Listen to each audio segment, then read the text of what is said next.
Sorpresa en el dato de empleo en Estados Unidos al alza, justo un mes antes de elecciones. Vemos un dato que sorprende por encima de todos los estimados. Vamos a comentarlo enseguida qué está pasando en el mercado laboral estadounidense. También vamos a hablar de la nueva apuesta del inversor Stanley Druckenmiller, por supuesto de China, y lo que está diciendo Fanstrat Tom Lee de las small caps en estos momentos. Así que arrancamos. Os pido perdón si me veis hoy un poco más lento. Vengo todo el fin de semana de un viaje de trabajo y la verdad que estoy reventado, pero tenemos que comentar todo esto. Así que vamos adelante, arrancamos con el dato de empleo. Se crean 254.000 nóminas, ahí lo tenéis, ha sido la mejor creación de nóminas desde prácticamente inicio de este año, ¿vale? Tendríamos que remontarnos a finales de 2023, inicio de 2024, 254.000 nóminas. Se incluso revisa el dato del mes pasado, pero al alza, porque siempre se estaba revisando a la baja el mes pasado, pues este curiosamente se ha revisado al alza de 142, que fue el mes pasado, hasta 159.000 nóminas, así que se aumentan. Y la tasa de desempleo también baja, del 4,2 que se esperaba que se mantuviese al 4,1. En general estamos viendo que desde septiembre, bueno, sobre todo desde finales de verano, la tasa de desempleo está volviendo a retroceder un poco de la subida que había tenido desde antes de verano, desde más o menos abril de este año. Los salarios también están creciendo al 4% anual, suben un poco con respecto al dato anterior y esperado, que era del 3,8%, así que también un mejor crecimiento en los salarios. Ahora bien, este es el dato del viernes, que es el dato oficial del BLS, que recopila tanto nóminas privadas como públicas. ¿Qué dicen los otros datos que hemos visto? Por un lado hemos tenido las nóminas ADP, que son las nóminas privadas porque gestionan todas las nóminas de las empresas y entonces pueden ver lo que pasa en el sector privado. Aquí se han creado 143.000 nóminas, ha sido también superior a lo que se esperaba, ha sido también un dato mejor de lo esperado, pero dice el ADP que en cuanto a la prima sobre las personas que se cambian de empleo, en cuanto al salario, la prima de salario que pueden conseguir, que todavía sigue muy baja. Entonces, apuntan hacia eso y también apuntan hacia que la contratación sigue bastante débil. Y eso es algo que también hemos visto en la encuesta que realizan las conocidas JOLTS, donde también se hace un apartado donde se mira la contratación. Y como veis, la contratación pues sigue bastante débil, en unos niveles un poco preocupantes, pero que todavía no se está traduciendo en una destrucción de empleo. Entonces tenemos esas tres fases, ¿no? En el empleo. Vimos ya la primera fase, que era la pérdida de calidad, ¿no? Se pierden trabajos a tiempo completo y se crean trabajos a tiempo parcial. Esto viene ocurriendo más o menos desde finales de 2022. Luego la siguiente fase, la fase 2, ha sido una caída en la contratación, es decir, han caído las vacantes de empleo, las personas que se buscan por parte de las empresas, los puestos de trabajo que hay vacantes, ¿no?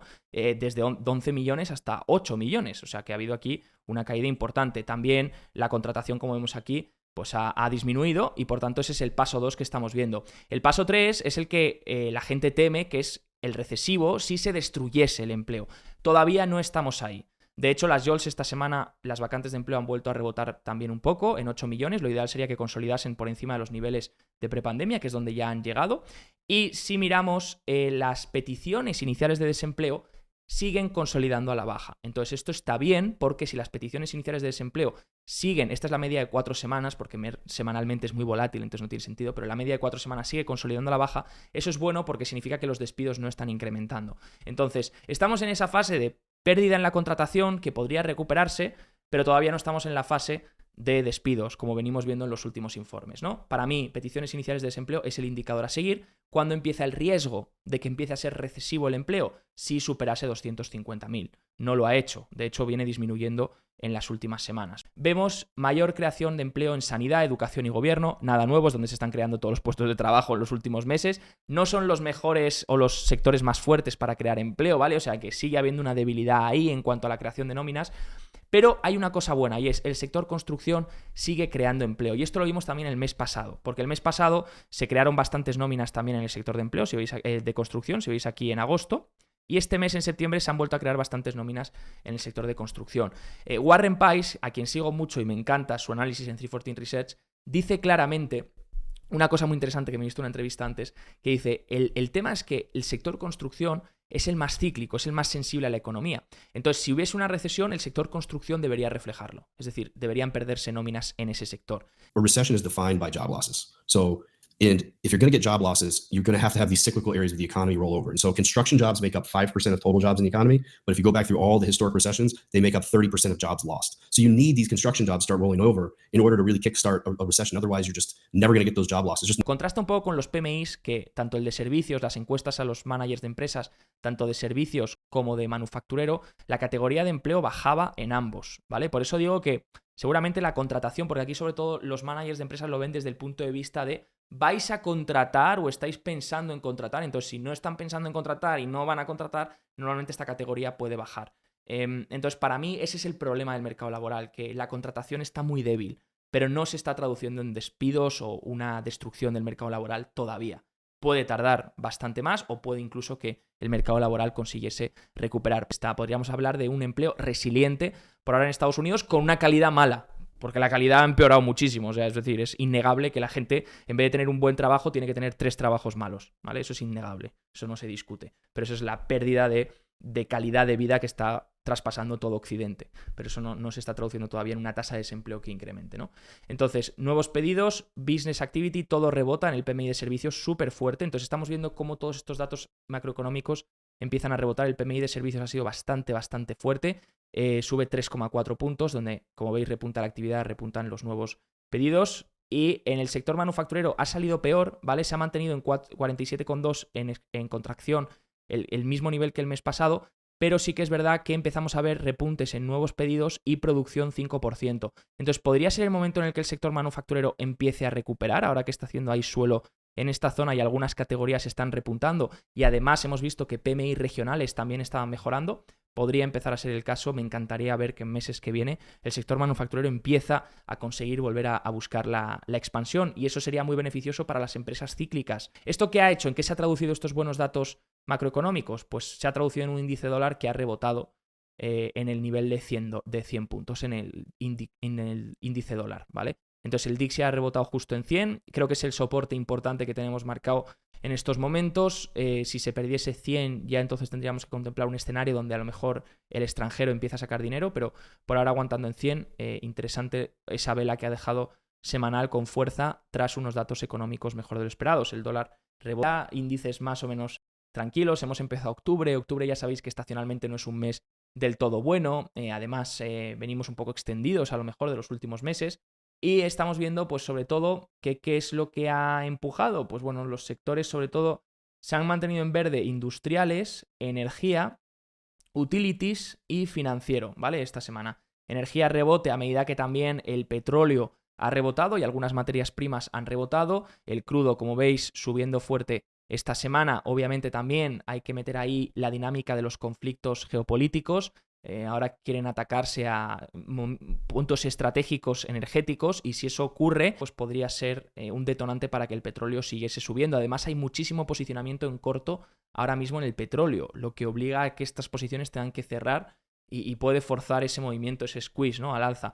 Bueno, hemos visto que China sigue sumando otro 11%. Japón, que ha aguantado bastante bien el tipo esta semana pese a, bueno, pues el golpe de la semana del cambio de primer ministro que comentábamos en el informe anterior.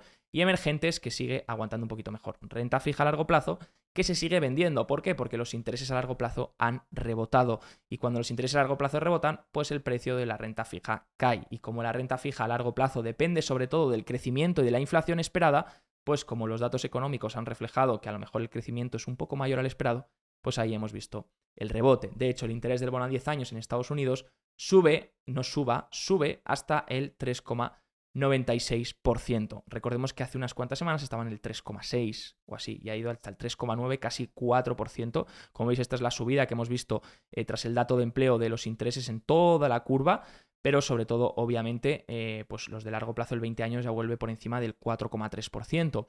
La gente se sorprende porque yo he visto mucho vídeo últimamente donde te dicen: compra renta fija de largo plazo si la Fed va a bajar tipos. Si la Fed baja tipos, la renta fija de largo plazo, los tipos bajarán, y como es más sensible, pues el precio de tus bonos se disparará.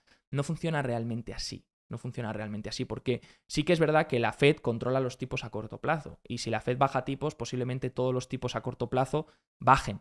Lo que pasa es que los tipos a corto plazo no ofrecen esa duración, tienen una duración muy pequeña, entonces no ofrecen esa sensibilidad. Entonces, si baja la Fed tipos, tampoco le vas a ganar una barbaridad.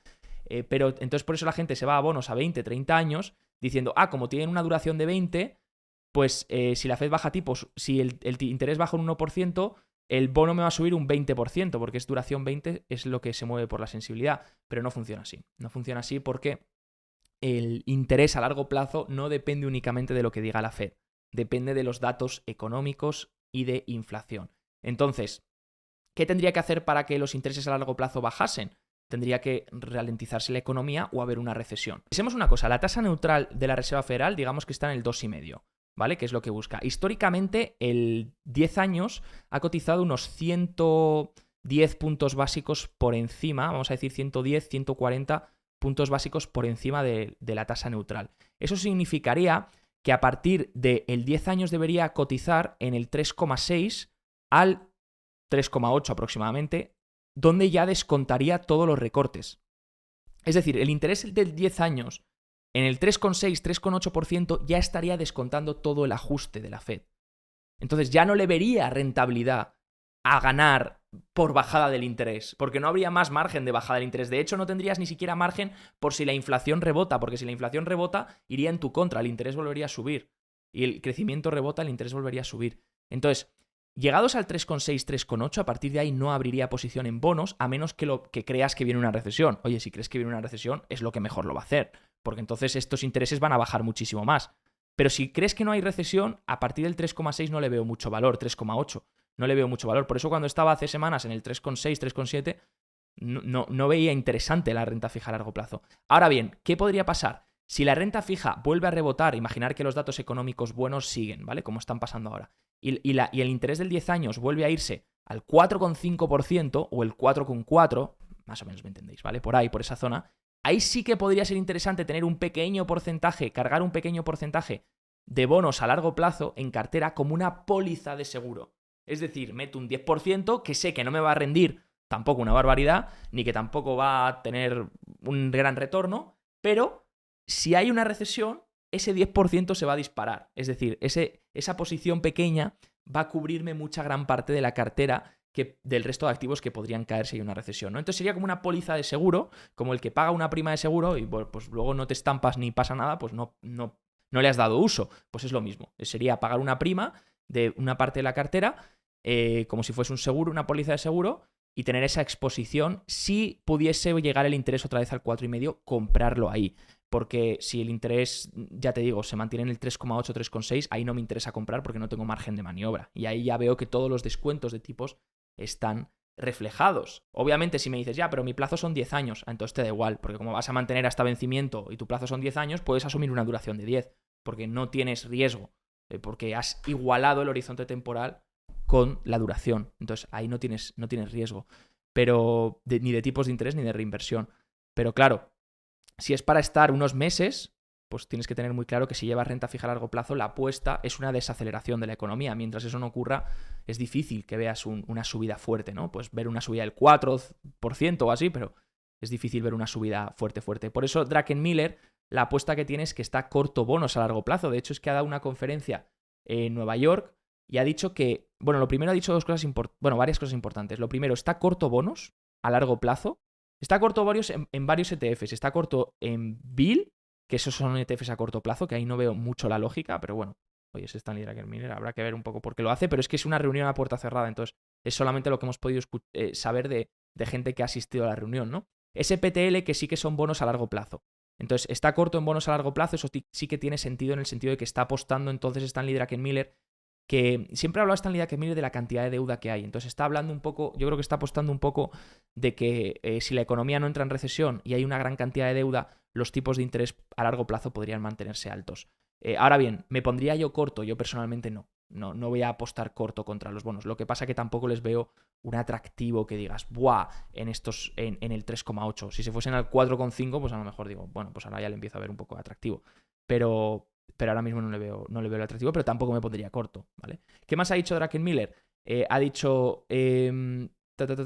Bueno, ha dicho en China que no le convence el movimiento chino. Bueno, no se fía, dice, de Xi Jinping.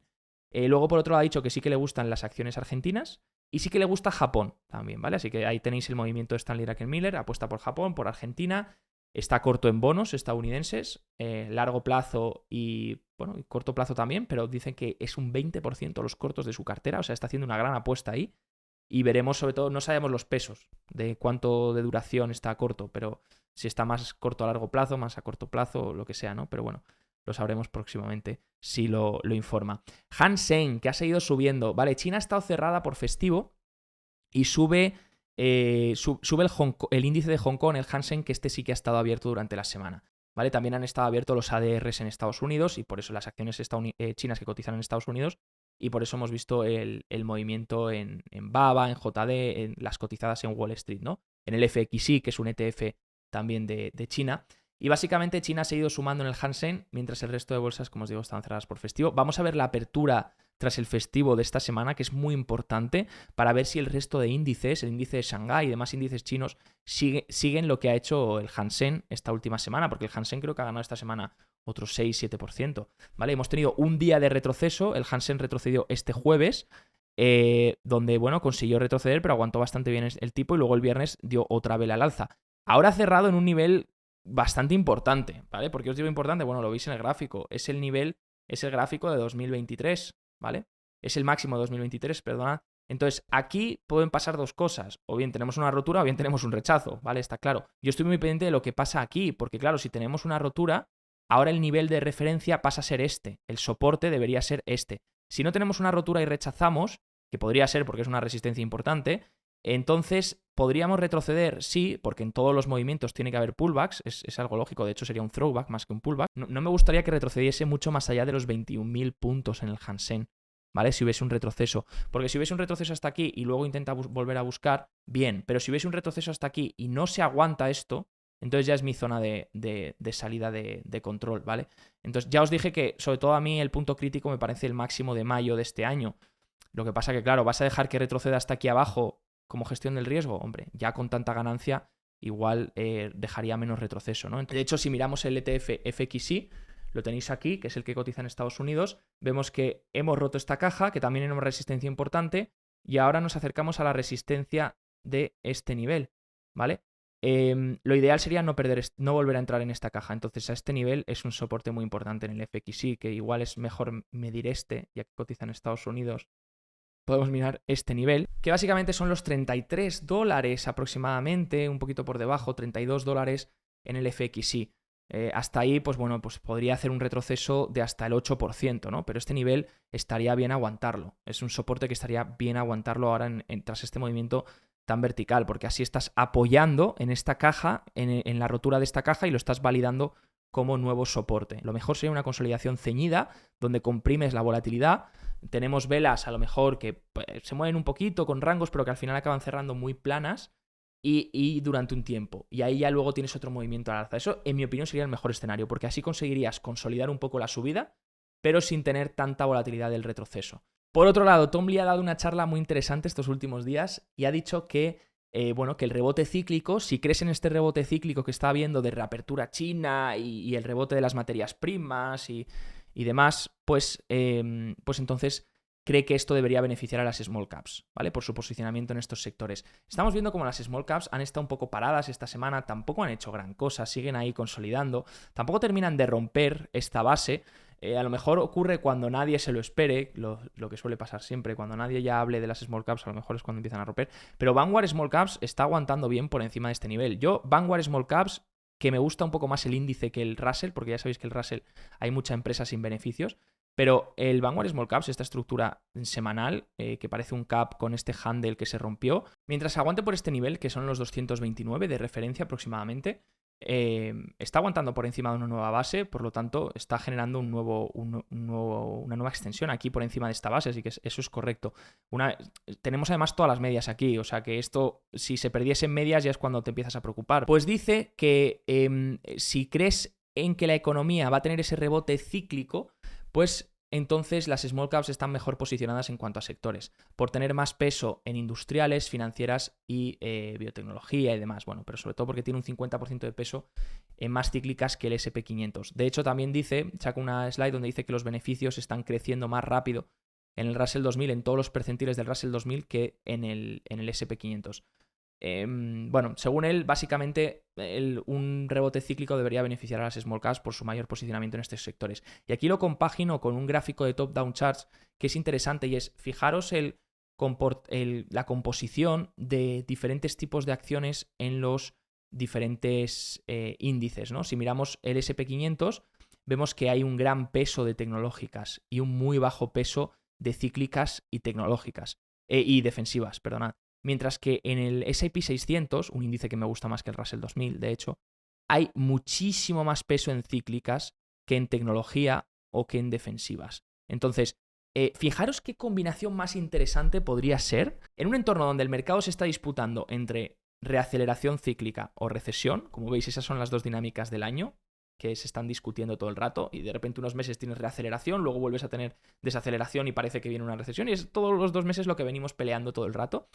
En un escenario así, fíjate que puedes cubrir 3 áreas importantes. Puedes cubrir el área tecnológica por ese posicionamiento de que ha sido lo líder por lo menos en el año pasado, ahora está perdiendo un poco de fuerza tecnología, pero que ha sido lo líder del año pasado y del rally desde el inicio del rally de 2022. El defensivo, que al final te cubriría si la economía desacelera, y cíclico, que te lo haría bien si la economía reacelera y tienes ese rebote cíclico del que hemos hablado. Entonces, fíjate qué curioso que si compaginas S&P 500 con algo de small caps, realmente estarías cubriendo también esa reaceleración, porque como el S&P 500 no tiene tanto peso en cíclicas, las small caps sí que te lo pueden dar. Entonces, eso es un poco lo que dice Top-Down Charts en este gráfico, que dice, oye, pues es que lo bueno de ahora es que al diversificar en small caps obtienes ese posicionamiento en cíclico. Y luego podrías añadir incluso un tercer índice que te diese ese posicionamiento más defensivo, más dividendos, etc., ¿no? Y entonces tendrías las 3 patas cubiertas de grandes empresas tecnológicas, las megacaps tecnológicas, que son las que más abordan en el S&P 500 porque pesan un 30 y pico % ahí. Tendrías la parte cíclica por si rebota el mercado con small caps, y tendrías la parte defensiva por si se enfría el mercado con sectores más defensivos o empresas más de dividendos, más tradicionales, etc., ¿no? Entonces, se podría abarcar esa situación, es interesante, o cuanto menos les estoy explorando yo, de estar preparado para cualquier escenario, pudiendo beneficiarse de la renta variable en los tres diferentes escenarios, ¿no? No olvidemos que octubre suele ser un mes muy complicado y volátil previo a las elecciones, esto ya lo vimos en el anterior informe y ya lo sabéis más que de sobra. Septiembre también era estacionalmente un mes malo para las elecciones, pero octubre suele ser un mes peor en años electorales, ¿vale? Septiembre al final no lo fue positivo de hecho, pero octubre suele ser un mes peor que septiembre, suele ser de hecho el peor mes de un año electoral, ¿vale? Entonces, ¿va a ocurrir este año o no va a ocurrir? Pues eso es solo una estadística, nadie lo sabe. Pero hay que, como mínimo, estar atentos, ¿vale? Ser un poco más precavidos este mes, sobre todo en el momento en el que estamos consolidando aquí. Semana pasada vimos que íbamos a retestear este nivel. Era algo claro que iba a pasar en algún momento. Lo que pasa que han aparecido los alcistas. Entonces hemos ido a buscar el soporte y eso es bueno. Han aparecido los alcistas 1, 2 y 3 veces. 3 toques al soporte, que es el nuevo máximo, que se rompió y todavía no se había validado. Entonces se validó el día siguiente nada más romper, pero no se había validado desde los últimos días. Entonces aquí se buscó rápidamente el soporte para validar. ¿Aparecen los alcistas o no? Se validó hasta 3 veces. Y ahora, ¡pum!, fuerte gap con una vela martillo donde, bueno, vemos que ha aguantado ahí bastante bien. Seguimos haciendo una caja aquí por encima de este nivel. El peligro empezaría de una corrección mayor si perdiésemos los 5.679. ¿Por qué? Porque después de 3 toques aguantando, si ya los bajistas consiguen alguna vez más perder ese nivel, entonces ya podrían tirarlo hasta la media de 50, ¿vale?